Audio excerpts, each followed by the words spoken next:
Israel की चौकियों पर सिर्फ 1 घंटे में 3000 से ज्यादा रॉकेट छोड़ दिए जाते हैं।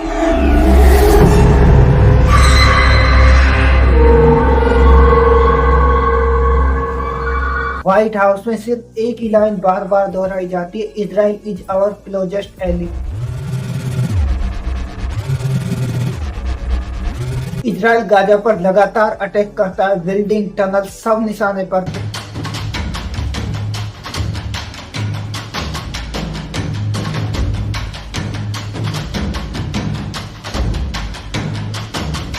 हमास के अटैक के बाद ये तो पता चल गया कि अमेरिका जहां पर भी बैठता है इंसानियत वहीं से खत्म होना शुरू हो जाती है। तो आज हम बात करने जा रहे हैं इजराइल और हमास के युद्ध के बारे में।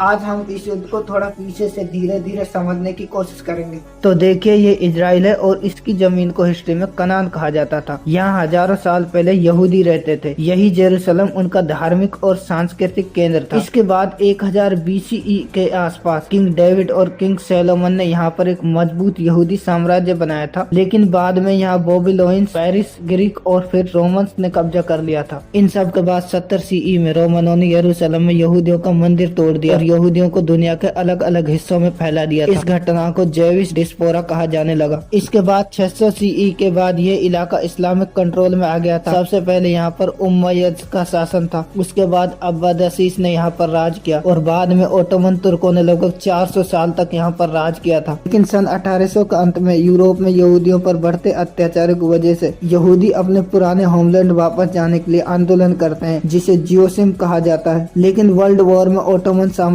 हार जाता है और यह इलाका ब्रिटिश मैंडेट में आ जाता है। यहूदियों की पलायन बढ़ने लगती है और अरब आबादी इससे नाराज होने लगती है, जिसके बाद दोनों के बीच दंगे शुरू हो जाते हैं। अब देखिए, इसका लक्ष्य फिलिस्तीन की भूमि पर फिर से एक यहूदी राष्ट्र स्थापित करना था, जिसके बाद संयुक्त राष्ट्र UN फिलिस्तीन को 2 हिस्सों में बांटने का प्रस्ताव देता है। यहूदी राष्ट्र यानी कि इजराइल, अरब राष्ट्र यानी कि पैलेस्तीन और यरूशलेम इंटरनेशनल कंट्रोल में रखा जाएगा। यहूदी नेता इस फैसले को मान लेते हैं और अरब देश इसको एक्सेप्ट नहीं करते हैं। इसके बाद 4 मई 1948 को इजराइल खुद को एक स्वतंत्र देश घोषित कर देता है। अब यही वो साल था जब इजराइल बना और इसी साल शुरू हुआ वो संघर्ष जिसने मिडिल ईस्ट का नक्शा हमेशा के लिए बदल दिया। अब 1948 के युद्ध के बाद लाखों फिलिस्तीनी अपने घरों से बेघर कर दिए गए, जिन्हें नकबा कहा जाता है, जिसका मतलब है द कोटा स्ट्रोक। इसमें कई लोग मारे जाते हैं, कई भागकर लंदन, जॉर्डन और गाजा जैसे इलाकों में पहुंच जाते हैं। अब गाजा की आबादी अचानक कई गुना बढ़ जाती है और वहाँ रहने वाले लोगों का दर्द आज तक वहीं कैद है। 1948 के बाद गाजा मिस्र के अधीन चला जाता है, लेकिन कहानी यहीं खत्म नहीं हुई। सिर्फ 2 दशक बाद यानी 1967 के युद्ध में इजराइल ने गाजा पर कब्जा कर लिया। इसके बाद जब 1987 का टाइम आता है तो फिलिस्तीनी लोग इजराइल के कब्जे के खिलाफ सालों से दबे हुए। लेकिन इसी साल गाजा और वेस्ट बैंक की सड़कों पर अचानक एक बड़ा जन विरोध शुरू हो जाता है, जिसे इन्फ्रेंडा कहा जाता है। इन्फ्रेंडा का मतलब होता है उभरता या झाड़कर फेंक देना। लोग पत्थर उठाकर टैंकों के सामने खड़े हो रहे थे। स्कूलों और मंदिरों में विरोध की आवाजें गूंज रही थी और इसी माहौल में जन्म हुआ हमास का। हमास सिर्फ एक संगठन नहीं था, ये तीनों चीजों का मिश्रण था: religion movement, militant group, political wing. Hamas साफ साफ कह देता है, हम कब्जे के खिलाफ लड़ रहे हैं। हमारी लड़ाई इजराइल के खिलाफ नहीं है बल्कि उसके कब्जे के खिलाफ है। उनके समर्थक कहते थे कि हमास पैलेस्तीन की आवाज है और उनके विरोधी कहते थे कि ये वायलेंस को बढ़ावा देना चाहते हैं। लेकिन यहाँ पर एक बात साफ थी कि 1987 के बाद पैलेस्तीन की राजनीति हमास सबसे प्रभावशाली ताकत बन चुका था। 2005 में इजराइल एक बड़ा फैसला लेता है। ये अपने सभी सेटलमेंट वापस ले लेता है, अपने सैनिक वापस बुला लेता है और कहता है कि हम गाजा छोड़ देंगे। लेकिन ये सिर्फ आधी आजादी थी। इजराइल ने गाजा की सीमा, हवाई क्षेत्र, समुद्री रास्ते, व्यापार और लोगों की आवाजाही सब कुछ अपने कंट्रोल में रखा था। गाजा आज भी बाहर से खुला नहीं है, बस अंदर से खाली कर दिया गया है। यही वजह है कि गाजा की कहानी हमेशा संघर्ष और घुटन से भरी रहती है। अब 2006 में पैलेस्तीन में चुनाव होते हैं और हमास भारी बहुमतों के साथ जीत हासिल कर लेता है। ये सिर्फ चुनाव नहीं था, ये गाजा की किस्मत बदलने वाला मोड़ था, क्योंकि पहली बार एक मिलिटेंट प्लस पॉलिटिक संगठन सीधे सत्ता में आ गए थे। अब चुनाव के बाद गाजा में पॉलिटिकल टकराव बढ़ने लगता है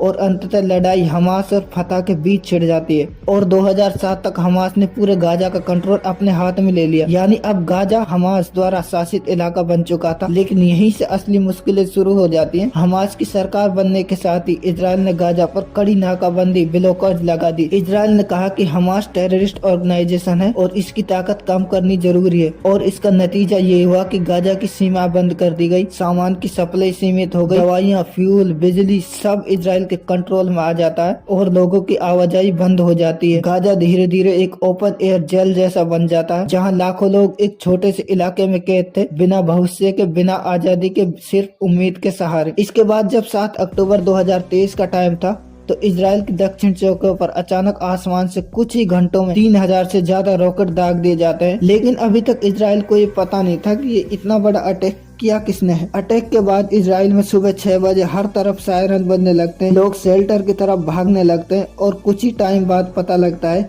कि ये अटैक हमास ने गाजा स्ट्रिप से किया था। हमास पहली बार अपने लड़ाकों को इजराइल में घुसने के लिए पैराग्लाइड, मोटर बाइक और ट्रक के साथ एक ही टाइम पर भेजता है। हमास के लड़ाके कुछ ही देर में इजराइल की टाइट सिक्योरिटी को तोड़कर अंदर घुस जाते हैं। अब देखिए, हमास के पास मिलिट्री स्ट्रेंथ इजराइल के मुकाबले बहुत कम थी, लेकिन हमास इजराइल के आयरन ड्रोम सिस्टम को ओवरलोड कर देता है क्योंकि आयरन ड्रोम एक समय में सीमित रॉकेट ही छोड़ सकता है और जब हमास एक बार में 3000 रॉकेट छोड़ता है तो उसका सिस्टम टेम्परेरी कमजोर हो जाता है और हमास के लड़ाके जमीन से अंदर घुस जाते हैं। अब ये सिर्फ इजराइल और हमास की लड़ाई नहीं थी, इसके पीछे ऐसे देशों का भी हाथ था जिनका नाम हमेशा विवादों में आता है। ईरान, जो कि हमास को फंडिंग और ट्रेनिंग देने में आरोप लगाता था। हमास के पॉलिटिकल लीडर कतर में रहते थे और अमेरिका इजराइल का सबसे बड़ा सपोर्टर था। इस एक अटैक के बाद पूरा मिडिल ईस्ट 2 हिस्सों में बढ़ जाता है। एक तरफ इजराइल को सपोर्ट करने वाले देश तो दूसरी तरफ पैलेस्टीन का समर्थन देने वाले। दुनिया की पॉलिटिक्स रातों रात बदल जाती है। हमास ने ये अटैक 2 रीजन से किया। पहला रीजन ये था कि गाजा की हालत बहुत खराब थी, सालों की ब्लॉकेज, पानी, बिजली की कमी, बेरोजगारी, इजराइल पैलेस्टीन संघर्ष की थकावट, जिसकी वजह से वो पूरी तरह थक चुके थे। दूसरा रीजन ये था कि सऊदी और इजराइल एक शांति का समझौता करना चाहते, लेकिन हमास और ईरान नहीं चाहते थे कि ये डील हो। अटैक के बाद ये डील रुक जाती है और कुछ ही घंटों बाद इजराइल ऑपरेशन स्वेडन ईरान शुरू कर देता है। उनकी एयरफोर्स गाजा पर भारी बमबारी करती है जिसमें हजारों सैनिक मोबिलाइज किए जाते हैं। गाजा की कई रेजिडेंशियल इमारतें और टनल पूरी तरह खत्म हो जाती हैं, जिसके बाद इजराइल इस हमले को दियर 9/11 कहता है। अमेरिका, यूरोप, इंडिया, ज्यादातर देश शुरुआत में इजराइल को सपोर्ट करते हैं, लेकिन जैसे जैसे युद्ध आगे बढ़ने लगता है गाजा में सिविलाइजेशन की मौत भी बढ़ने लगती है, जिसकी वजह से दुनिया 2 हिस्सों में बढ़ जाती है और सोशल मीडिया पर नैरेटिव वार छिड़ जाती है। Free Palestine versus stand with Israel. 7 अक्टूबर 2023 का हमला सिर्फ एक दिन की घटना नहीं थी, ये मिडिल ईस्ट इतिहास का सबसे बड़ा टर्निंग पॉइंट बन गया था। 7 अक्टूबर की सुबह इजराइल को लगा कि रॉकेट ही सबसे बड़ी प्रॉब्लम है, लेकिन उन्हें अंदाजा भी नहीं था कि असली हमला अभी बाकी है। हमास इस बार सिर्फ रॉकेट नहीं चलाता है, बल्कि वो जमीन, समुद्र और हवा तीनों डायरेक्शन से इजराइल पर अटैक करता है, जिसकी वजह से इजराइल का डिफेंस सिस्टम पूरी तरह अपंग हो जाता है। सबसे पहले आसमान में अचानक दर्जनों पैराग्लाइडर्स दिखते हैं। इन पैराग्लाइडर्स पर हथियारबंद हमास फाइटर्स थे। इजराइल की सर्वाइलेंस टेक्नोलॉजी को चकमा देते हुए ये सीधे चौकियों के अंदर घुस जाते हैं। हवा से घुसने का ये तरीका इजराइल ने 50 साल में पहली बार देखा था। इसके बाद हमास के फाइटर्स एक्सप्लोसिव लेडन ट्रक का इस्तेमाल करके जमीन से इजराइल की मजबूत सिक्योरिटी फोर्स को तोड़ देते हैं और सीधे अंदर घुस जाते हैं। ये वही दीवार थी जिसे इजराइल ने दुनिया की सबसे सुरक्षित और मॉडर्न बैरियर बताया था, लेकिन ये कुछ ही मिनटों में टूट जाती है। इसके बाद गाजा के तट से हमास के कमांडो सीधे समुद्र के रास्ते इजराइल के मिलिट्री बेस की ओर बढ़ते हैं। इजराइल को अंदाजा भी नहीं था कि एक ही समय पर एयर, लैंड और सी तीनों दिशाओं से कोऑर्डिनेटेड अटैक हो सकते हैं। ये पूरा मल्टी डायरेक्शन एसोलेट इजराइल के सुरक्षा तंत्र को हिलाकर रख देता है। हमास के मल्टी डायरेक्शन अटैक के कुछ घंटे बाद ही इजराइल आधिकारिक रूप से कहता है कि वी आर एट वार और प्रधानमंत्री नेतन्याहू साफ चेतावनी दे देते हैं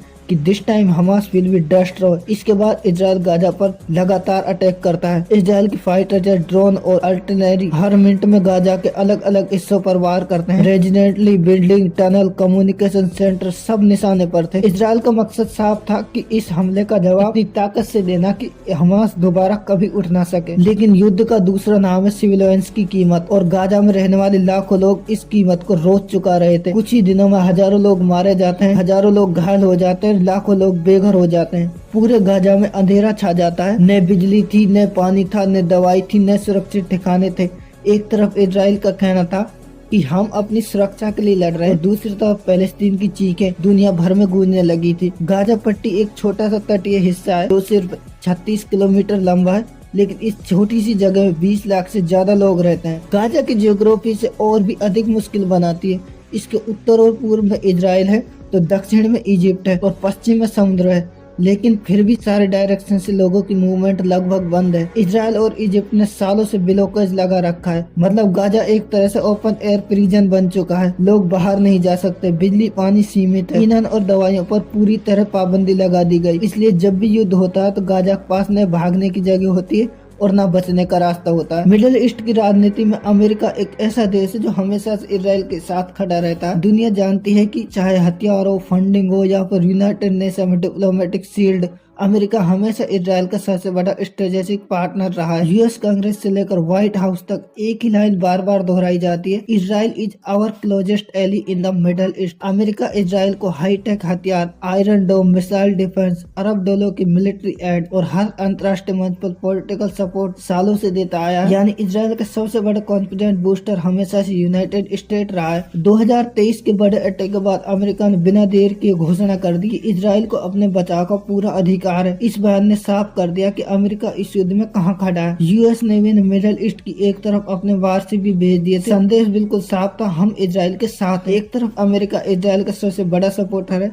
लेकिन दूसरी तरफ वो मिडिल ईस्ट का शांति दूत बनने की कोशिश करता रहता है, क्योंकि अमेरिका ये जानता है कि मिडिल ईस्ट में अगर आग लगती है तो उसका धुआं पूरी दुनिया तक जाता है। 2023 के बाद अमेरिका ने कई बार कहा कि हम चाहते हैं कि लड़ाई रुके, इंसानी नुकसान कम हो, होस्टेज वापस आए। अमेरिका मेडिटेटर बनना चाहता था, क्योंकि युद्ध जितना लंबा चलता उतना ही ग्लोबल प्रेशर बढ़ता। इजराइल अमेरिका की सारी बातें मानता है, लेकिन तभी जब बात उसकी सुरक्षा के खिलाफ ना जाए। हमास बातचीत के लिए तैयार होता है, लेकिन तभी जब गाजा के लोगों की परिस्थितियों पर बात, यानी मेडिटेटरशिप नाम का असल पावर इजराइल की स्ट्रेटेजिक प्लान और हमास की ग्राउंड रियलिटी के पास ही थी। इसलिए अमेरिका चाहे कितनी भी कोशिश करे, पीस टॉक हमेशा पॉलिटिकल इंटरेस्ट में फंस जाती है। अब दूसरी तरफ ईरान मिडिल ईस्ट की राजनीति का वो खिलाड़ी है जो सामने कम पर असर सबसे ज्यादा डालता है। हमास के लिए ईरान को सबसे बड़ा सपोर्टर माना जाता है। हथियार, ट्रेनिंग, इंटेलिजेंस, फंडिंग सब कुछ ईरान की ओर से आता है। लेकिन 2023 के युद्ध में ईरान सीधा मैदान में नहीं उतरता, क्योंकि उसे पता था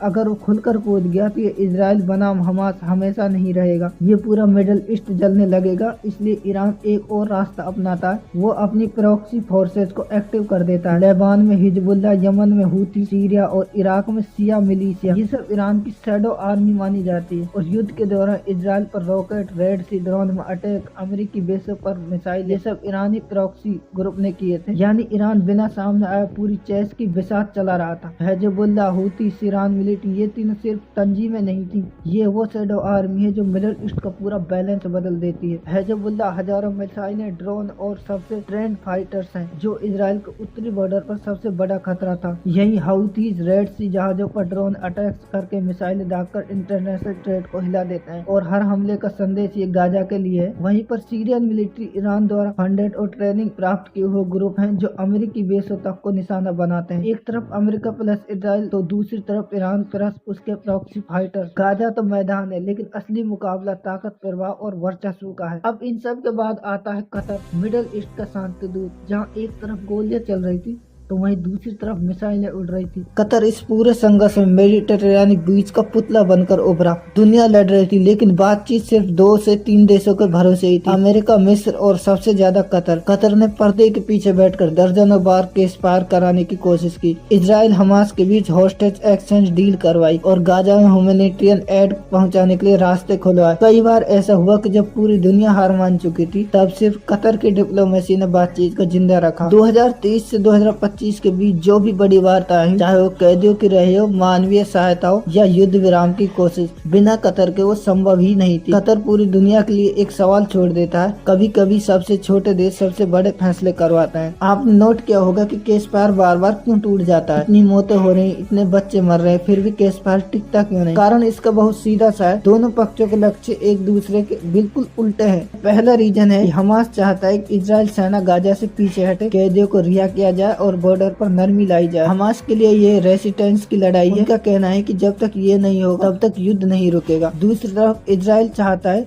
कि हमास पूरी तरह खत्म हो जाए उनके टॉप कमांडर्स की गिरफ्तारी हो और गाजा से मिलिटेंट खतरा जीरो हो जाए। इजराइल के लिए ये सिक्योरिटी की लड़ाई है। उनका कहना है कि हमास रहेगा तो खतरा फिर लौट आएगा और यही असली टकराव है। केस फायर होता है, फिर कोई रॉकेट, फिर बमबारी, फिर बातचीत खत्म और ये चक्र बार बार दोहराया जाता है। केस फायर टूटने का दूसरा रीजन ये है कि दोनों पक्षों के बीच भरोसा नाम की कोई चीज नहीं है। एक तरफ हमास कहता है कि इजराइल वादा तोड़ देता है, तो वहीं दूसरी तरफ इजराइल कहता है कि हमास केस फायर के दौरान भी ताकत बढ़ाता है। हर समझौते के बाद कुछ न कुछ ऐसा होता है जो सब कुछ को तोड़कर रख देता है। कई बार बातचीत चल रही होती है और तभी कहीं से रॉकेट फायर हो जाता है और कोई एयर स्ट्राइक कर देता है। किसी बॉर्डर पर झड़प हो जाती है या कोई बड़ा राजनीतिक बयान माहौल बिगाड़ देता है और दोनों पक्ष तुरंत एक दूसरे को दोष देने लगते हैं और उसका रिजल्ट यह आता है कि केस फायर फिर टूट जाता है और युद्ध वहीं से दोबारा शुरू हो जाता है। और तीसरा सबसे बड़ा रीजन है ग्राउंड रियलिटी। गाजा में हालात इतने विस्फोट हैं कि शांति टिक ही नहीं सकती। गाजा की जमीन, वहाँ हालात इतने खराब हैं कि अगर केस फायर हो भी जाए वो बस कागज पर टिकता है, जमीन पर नहीं। वहाँ किसी भी पल सीमा पर गोली चल जाती है, कहीं से एक रॉकेट दाग दिया जाता है या कोई छोटी झड़प बड़ा मुद्दा बन जाती है। और चौथा सबसे बड़ा रीजन है पॉलिटिकल। दोनों तरफ की राजनीति सीधे युद्ध को चलाती है। इजराइल की राजनीति और हमास की आंतरिक राजनीति दोनों ही युद्ध से प्रभावित हैं। दोनों के नेताओं पर अपनी अपनी जनता का दबाव है। इजराइल में हर चुनाव, हर बहस, हर भाषण सुरक्षा के मुद्दे पर ही घूमता है। प्रधानमंत्री पर दबाव रहता है। कई बार ऐसा होता है कि एक नेता अपनी अंदरूनी राजनीतिक दबाव के चलते कड़ा बयान दे देता है और वही बयान केस फायर को चंद मिनटों में गिरा देता है। गाजा में हमास के लिए रेजिस्टेंस यानी प्रतिरोध उनकी राजनीति की रीढ़ है। अगर वे ज्यादा नरम दिखे तो उन्हें अपने ही समर्थकों से विरोध झेलना पड़ता है। इसलिए कभी हमास का बयान, कभी इजराइल का सख्त ऐलान, दोनों ही शांति को पल भर में तोड़ सकते हैं। और जब शांति का भविष्य राजनीतिक बयानों पर टिका हो तो केस फायर टिकना मुश्किल ही नहीं, लगभग नामुमकिन हो जाता है। 2025 में हालात वहां पहुंच जाते हैं जहां राफा अपनी पूरी लड़ाई का सबसे खतरनाक मोर्चा बन चुका है। इजराइल में यहां सबसे बड़ा जमीनी ऑपरेशन शुरू किया जाता है। राफा वो इलाका है जहां पहले से करोड़ लोग शरण लेने के लिए ठुसे हुए थे, पर ऑपरेशन शुरू होते ही हजारों लोग अपने घरों से उखड़ गए। कैंप भरे हुए थे, सड़कें टूटी थी और लोग बस एक जगह से दूसरी जगह भाग रहे थे। सबसे बड़ा तनाव इजिप्ट का बॉर्डर था और मिस्र बार बार चेतावनी देता है कि अगर राफा में भारी हमला हुआ तो पूरी सीमा अस्थिर हो जाएगी और लास्ट में यही होता है। 2025 तक गाजा की हालत ऐसी हो चुकी है, दुनिया इसे आधिकारिक रूप से फेमिन जोन कहने लगी है। गाजा में खाना मुश्किल से मिलता है, पीने का पानी घंटों लाइन में लगकर मिलता है, दवाइयाँ लगभग खत्म हो चुकी हैं, अस्पतालों में जगह नहीं है, बच्चे कुपोषण से मर रहे हैं और कई इलाकों में तो भूख सबसे बड़ा हथियार बन चुका है। कई क्षेत्रों में हालात इतने खराब हैं कि लोग लकड़ियां जलाकर घास पकाते हैं, दवाइयों के बिना जख्म सड़ रहे हैं और हर परिवार का बस एक ही सवाल है, हम खाना कब खाएंगे, कल जिंदा रह पाएंगे या फिर नहीं। ये सब मिलकर ऐसा माहौल बनाते हैं जहाँ युद्ध सिर्फ बम्बों से नहीं, भूख और बीमारी से चल रहा है। 2025 में गाजा की तस्वीर किसी युद्धग्रस्त शहर से भी ज्यादा बुरी है। हॉस्पिटल, स्कूल, सड़कें, वे सब जगह जो किसी समाज की रीढ़ होती है। जिन अस्पतालों में डॉक्टर जिंदगी बचाते थे वहाँ अब